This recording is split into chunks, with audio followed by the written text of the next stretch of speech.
পুরানো ব্যথা ও ব্যথা কার কাছে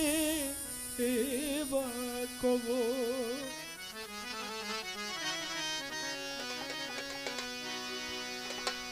কার কাছে কই মনের